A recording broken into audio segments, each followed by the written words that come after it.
तो दोस्तों, राजस्थान शिक्षा विभाग बीकानेर के द्वारा 21 फरवरी 2024 को बोर्ड परीक्षा 2024 के सत्रांक या फिर सेशनल मार्क की जांच करने को लेकर एक आदेश जारी किया और इस आदेश ने सभी प्राइवेट स्कूल साथियों की नींद उड़ा दी। अब यहां पे जो भी आप कक्षा 10वीं और 12वीं के स्टूडेंट के सत्रांक भेजोगे 20%, उसकी अब जांच होने वाली है। तो इस वीडियो में ये किस तरह से जांच होगी उसके बारे में हम बात करेंगे। अब आगे स्कूल साथियों को क्या क्या करना है, किस तरह से अपना जो रिकॉर्ड है उसको तैयार करना है, उसके बारे में बात करेंगे। और इसके साथ साथ जब ये आदेश जारी हुआ तो भैया इस आदेश को लेकर जो प्राइवेट स्कूल के संगठन साथी उन्होंने बवाल खड़ा कर दिया, उस बवाल पर भी अपन बात करेंगे। इसलिए जो वीडियो है वो हमारे प्राइवेट स्कूल साथियों के लिए भी खास होगी और गवर्नमेंट स्कूल साथियों के लिए भी खास होगी। और गवर्नमेंट स्कूल साथियों के लिए इसलिए खास होगी क्योंकि जांच के विषय में या जांच के दायरे में आप भी आने वाले हो और कहीं ना कहीं आप भी प्राइवेट स्कूल में जांच करने के लिए जा सकते हो या जाना पड़ सकता है। नमस्कार साथियों, मैं हूं आपका अपना साथी राजगुरु जी। तो दोस्तों, बीकानेर निदेशालय के द्वारा 21 फरवरी 2024 को दो बड़े आदेश जारी किए थे और इन दोनों ही आदेशों ने सभी प्राइवेट स्कूल साथियों की नींद ही उड़ा दी। एक आदेश था प्राइवेट स्कूलों की जांच को लेके, इसको लेके मैंने हाल ही में वीडियो बनाया, लिंक आपको वीडियो के डिस्क्रिप्शन में मिल जाएगा। वो वीडियो सभी स्कूल साथियों के लिए बहुत ही खास है। यदि आपने अभी तक नहीं देखी है तो ये वीडियो देखने के बाद आप जरूर देखिएगा। और दूसरा आदेश जारी किया था सत्रांक को लेके कि अब यहाँ पे जितने भी प्राइवेट स्कूल हैं या गवर्नमेंट स्कूल हैं उसमें जो बोर्ड कक्षाएं कक्षा 10वीं और कक्षा 12वीं के जो सत्रांक या सेशनल मार्क भेजे जाते हैं 20 नंबर, अब उनकी जांच की जाएगी कि ये जो 20 नंबर आपने भेजे हैं वो किस आधार पे वो भेजे। अब दोस्तों, यहाँ पे सबसे पहले बेसिक बात आपसे करना चाहूंगा जिसके बारे में आप अच्छी तरह से जानते हैं, लेकिन मुझे यहाँ पे बताना पड़ रहा है क्योंकि तभी आप और ज्यादा इसको क्लियर समझोगे। हर साल आप दोनों ही कक्षाओं के सेशनल मार्क भेजते हैं। यहां पे 3 तो टेस्ट प्लस अर्धवार्षिक परीक्षा का 10% और उपस्थिति और व्यवहार का 10%, कुल मिला के यहां पे 20% अंक आप भेजते हैं 100 नंबर से। उसके बाद यहां पे वार्षिक परीक्षा होती है। अब वार्षिक परीक्षा जो थ्योरी होती है कुछ सब्जेक्ट की 80 नंबर की होती है, जो प्रैक्टिकल सब्जेक्ट होते हैं उनकी कम ज्यादा होती है, 56 वगैरह भी होती है, ठीक है। लेकिन यहां पे देखिएगा क्या हुआ है, यह आदेश जारी करने की क्यों आवश्यकता पड़ गई। देखने में ऐसा है, एक ऐसा स्टूडेंट जो अर्धवार्षिक परीक्षा तक है अच्छा खासा था, यानी सत्रांक के रूप में जिस स्टूडेंट ने 20 नंबर प्राप्त किए हैं और यहां पे वार्षिक परीक्षा के अंदर जब उसने परीक्षा दी, सिद्धांतिक परीक्षा या थ्योरी परीक्षा, उसके अंदर या तो वो फेल हो रहा है या फिर उसके एक आध नंबर आ रहे हैं या फिर 20, 30 या 30% वो नंबर आ रहे हैं।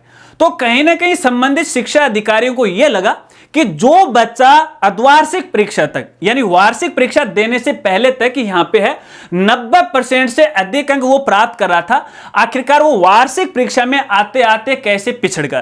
क्या वाकई में यहां पे स्कूल की पढ़ाई में कोई कमी रही है या फिर स्कूल के द्वारा कोई यहां पे गफलाबाजी या 420 की गई है। ये तो आप सब जानते हैं कि यहां पे ज्यादातर चल रही है वो 420 चल रही है, लेकिन सभी जांच के दायरे में होगी। अब देखिए, जिस प्रकार से अपनी प्राइवेट स्कूलों के अंदर या गवर्नमेंट स्कूल के अंदर प्रैक्टिकल एग्जाम होती है, बाह्य परीक्षा आते हैं, तो उसी प्रकार से अब यहां पे आपके संबंधित क्षेत्र के जो पीओ हैं, पीओ का मतलब है कोई भी नजदीकी जो सरकारी स्कूल है उसका जो प्रिंसिपल है आपकी प्राइवेट स्कूल में जांच करने के लिए आएगा। संबंधित एक दो और जो टीचर हैं, अध्यापक साथी हैं, वो भी उनके साथ हो सकते हैं और वो ये पता लगाएगा कि आपने ये जो 20% अंक भेजे हैं बोर्ड को सत्रांक के रूप में, आपने किस आधार पर भेजे, कहां कहां कितना बच्चे ने अंक है वो प्राप्त किए हैं। अब उसके यदि सही तरीके से वो जांच करेंगे और जांच करने के बाद यदि वो सही पाया जाता तो ठीक है। अगर कहीं ना कहीं उनको ये गलती पाई जाती है तो संबंधित वो अपने उच्चाधिकारियों को है वो रिपोर्ट प्रस्तुत कर देंगे और ऐसे में भी स्कूल साथियों के ऊपर भविष्य में बड़ी दिक्कत यहां पे आने वाली है। अब एक और बेसिक सी बात कर लेते हैं दोस्तों। अक्सर मेरे देखने में ऐसा आता है कि जितने भी यहाँ पे प्राइवेट स्कूल, और बात केवल यहाँ पे प्राइवेट स्कूल की नहीं है, यहाँ पे सरकारी स्कूल में भी ऐसा ही होता है कि यहाँ पे बच्चे को सत्रांक में 20 से 20 नंबर हैं वो दे दिए जाते हैं कुछ एक स्कूल को छोड़कर, क्योंकि हर कोई ये चाहता है कि मेरे स्कूल का जो बच्चा वो टॉप पे है। प्राइवेट स्कूल वाले सोचते हैं कि मेरा मेरिट आए सबसे राजस्थान में सबसे टॉप पे है, और सरकारी स्कूल वाले भी ऐसा सोचते हैं। और दूसरी तरफ यदि सरकारी स्कूल वालों की बात करें, यहां बच्चे के नंबर कम आते हैं तो विभाग के द्वारा उन पर प्रेशर पड़ता है। तो कहीं ना कहीं यहां पे 420 वो जरूर हो रही है, इस बारे में आप सब अच्छी तरह से जानते हैं। और देखने में ऐसा भी आता है कि यहां पे सारा काम नकली हो रहा है। ठीक है, नकली हो, लेकिन कम से कम उसके दस्तावेज तो आपके पास होने चाहिए ना। लोग क्या कर रहे हैं, प्राइवेट स्कूल साथी, वो सीधा का सीधा जब ये सत्रांक की प्रोसेस ऑनलाइन चलती है ना, खटाखट 20 20 20 20 20 20 14 14 सबके नंबर है वो चढ़ा देते हैं। लेकिन उसका कोई ना कोई रिकॉर्ड तो होना चाहिए ना। अरे बच्चा अर्धवार्षिक परीक्षा के अंदर 80 में से या 70 में से या 56 में से 10 नंबर लेके आया, आप उसके 10 में से 10 भेज रहे हो, तो ये तो नियमों का हनन हुआ ना, गलत बात है ना। तो ऐसे में भैया इस आधार पे अब सभी जो प्राइवेट स्कूल साथी हैं वो पहले ही तैयार हो जाएगा। देखिए, काम आप कैसे भी कर सकते हो, मुझे उस बात का कोई लेना देना नहीं है, लेकिन आपका जो रिकॉर्ड है वो एकदम एक्यूरेट होना चाहिए। जितनी भी जो बच्चों की वो बातें मैं बता रहा हूं कि एक स्कूल साथी को क्या करना, बच्चों की जो भी आप परीक्षा ले रहे हो, तीनों टेस्ट है प्लस अर्धवार्षिक परीक्षा प्लस यहां पे उसकी जो अटेंडेंस है और इसके साथ साथ उसका जो व्यवहार है, सबके नंबर आपको है, एक दस्तावेज आपको तैयार करना है। सभी तो टेस्टों की कॉपियां, अर्धवार्षिक परीक्षा की कॉपियां, और ये जो कॉपियां होंगे ना वो अगले 3 साल तक है आपको अपने रिकॉर्ड में सुरक्षित है वो रखनी पड़ेंगी। कभी भी आपके रिकॉर्ड को अगले 3 साल तक संबंधित जिला शिक्षा अधिकारी या फिर डाइट अधिकारी, संबंधित पीओ, संबंधित सीबीओ के द्वारा है वो जांच की जा सकती है। तो इसको तो आपको है अपने स्कूल के अंदर रिकॉर्ड में सुरक्षित है वो रखना ही रखना है। एक यहां पे जो भी आपकी कॉपियां हैं, मान लेते हैं कि यहां पे 3 टेस्ट की हैं, सब में बच्चे के 9 नंबर आ गए, 8 नंबर आ गए। अब उनका एक अलग से आपको है अपने जो मार्क्स निर्धारण है उनका एक फॉर्मेट आपको तैयार करना है। मेरे ख्याल से आप सभी कर लोगे, फिर भी आप असंभव हो तो आप मुझे कमेंट कीजिएगा, ज्यादा से ज्यादा आपके लिए कुछ फॉर्मेट है मैं फ्री में अपलोड है वो करवाऊंगा। ठीक है, तो तीनों टेस्टों का रखना है, फिर अर्धवार्षिक परीक्षा का, उपस्थिति व्यवहार का, इस तरह से आप कॉलम बना लीजिएगा।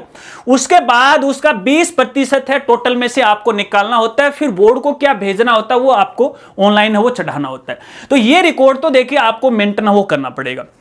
अब यहाँ पे स्कूल साथी गलती कर देते हैं कि यहाँ पे अपने स्कूल के अंदर कोई भी रिकॉर्ड है वो सुरक्षित नहीं रखते हैं, बस एक बार चढ़ा दिया काम हो गया, जयराम जी कोई जांच नहीं होगी। लेकिन भैया अब सभी यहाँ पे शक के दायरे में आ चुके हैं, सभी की यहाँ पे जांच होने वाली है, नियमानुसार अब आपको काम करना है। अब जैसे ये आदेश जारी हुआ, स्कूल साथियों की तो चिंता है वो हुई, उनकी नींद उड़ी है वो तो उड़ी है, लेकिन प्राइवेट स्कूलों के जो संगठन साथी वो इसका बहुत ज्यादा विरोध भी करें, और विरोध इसलिए करें भी काहे की जांच कर रहे हो आप, आपका क्या मतलब है, बच्चे हमारे, स्कूल हमारे, क्यों आप जांच कर रहे हो। तो भैया यहाँ पे देखिए जांच लाजमी हो गया। एक दूसरा जो स्कूल साथी है वो एक दूसरे का विरोधी बन चुका है आज के समय में। ये जो संगठन वाला चक्कर है ना, बस ये ऐसे ढिंडोरे पीट रहे हैं, इनका कोई मतलब नहीं कि सब में समानता है वो बिठा दी जाए, नहीं, कोई यहाँ पे समानता है वो नहीं होती है। लेकिन फिर भी क्या करें, बोलते हैं बोलने दीजिएगा, लेकिन मैं आपको यहाँ पे बताना चाहूंगा ये जो संगठन साथी हैं बेवजह है ये बवाल बना रहे हैं, इनकी बातों पे आपको कतई ध्यान नहीं देना है। आप अपना रिकॉर्ड है सही तरीके से है सुरक्षित है वो रखिएगा, अन्यथा भविष्य में आपके सामने समस्या आ सकती है। बाकी जो कुछ लोग बोलते हैं बोलने दीजिएगा, नियमानुसार आपको काम करना पड़ेगा, क्योंकि मेरे देखने में ऐसा है कि बच्चा स्कूल में नहीं है, आ ही नहीं रहा है, अर्धवार्षिक परीक्षा करवा रहे हो, टेस्ट है वो करवा रहे हो, ऐसे मार्क्स दे रहे हो, नकली कॉपी बना रहे हो, तो कहीं ना कहीं आप ही तो जांच के दायरे में आओगे ना, मैं थोड़ी आऊंगा यहाँ पे। तो काम अपना नियमों के अनुसार कीजिएगा, और बाकी ये सोशल मीडिया पे जो भी बवाल हो रहा है इन आदेशों को लेके, इसको आप इग्नोर कीजिएगा, आपको नियमों के दायरों में रह के काम करना ही पड़ेगा। अब यहाँ पे जो भी सरकारी स्कूल साथी हैं, क्योंकि यहाँ पे देखिए आप भी इस जांच के दायरे में आने वाले हो, आपकी स्कूल का तो अलग मैटर रह जाता है, लेकिन आप भी संबंधित जो प्राइवेट स्कूल है उसमें भी आप जांच करने के लिए जाओगे।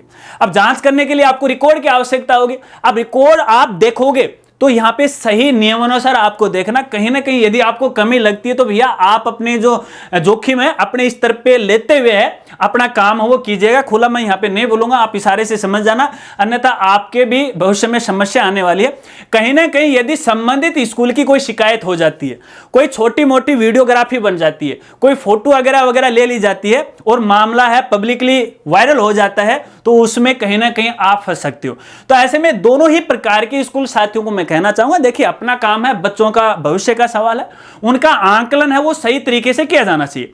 क्योंकि मेरे देखने में ऐसा आया है कि जो प्राइवेट स्कूल साथी हैं वो कहीं ना कहीं अभिभावक को भी गुमराह कर रहे हैं और उस बच्चे को भी है वो गुमराह करें, क्योंकि जिसकी जितनी आईक्यू होती है ना उसका आकलन है उसी के हिसाब से होना चाहिए। क्योंकि जो बच्चा है 10 में से 2 नंबर नहीं ला सकता, हालांकि मैं उनको डीमोटिवेट नहीं कर रहा हूं, एक बात सामान्य से आपके साथ में बोल रहा हूं, तो जो 2 नंबर नहीं ला सकता आप उसको 100 में से 100 नंबर दिला रहे हो या दे रहे हो, तो कहीं ना कहीं बच्चा है वो अपने आप में ऐसे सोचने लग जाता है कि यार देखिए मैं तो बड़ा होशियार हो गया, और इसी होशियारी के चलते हुए वो वार्षिक परीक्षा में मेहनत नहीं करता है, क्योंकि वो हर बार यही सोचता है कि यार मेरे तो अर्धवार्षिक परीक्षा तरह ठीक ठाक नंबर आ रहे हैं तो मैं तो वैसे ही पास हो जाऊंगा। लेकिन यही जो गलती है उसकी, यही गलती की वजह से वो लास्ट में वो फेल हो जाता है, जो कि हर साल ये मामले आते हैं। तो ऐसे में सभी जो स्कूल साथी हैं अपने बच्चों को भी मोटिवेट कीजिएगा, आप भी अपने नियमों के अनुसार है वो काम कीजिएगा। आशा रखता हूं ये बात आप जरूर समझ गए। अगर वीडियो जानकारी आपको अच्छी लगी तो वीडियो को लाइक कीजिएगा और अपने दोस्तों के साथ वो जरूर शेयर कीजिएगा। और इस आदेश को लेके आपकी और भी कोई सवाल हैं, कोई पूछना चाहते हो, कोई राय देना चाहते हो तो कमेंट है आप जरूर कीजिएगा। आपकी सेवा के लिए मैं हमेशा वो तत्पर रहूंगा। तो मिलते हैं फ्रेंड्स अगली एक नई वीडियो के साथ, तब तक के लिए जय हिंद, जय भारत।